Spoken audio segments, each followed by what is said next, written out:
السلام علیکم ورحمۃ اللہ وبرکاتہ۔ سب سے پہلے آن لائن قرآن مجید پڑھنے میں ہم آپ کو خوش آمدید کہتے ہیں۔ یہ طریقہ ان مصروف لوگوں کے لیے ہے جو پورا دن اپنے کام کاج میں مصروف رہتے ہیں۔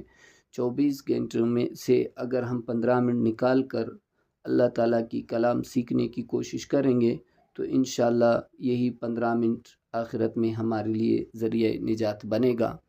سب سے پہلے ہم اقرا قاعدہ سے شروع کریں گے تو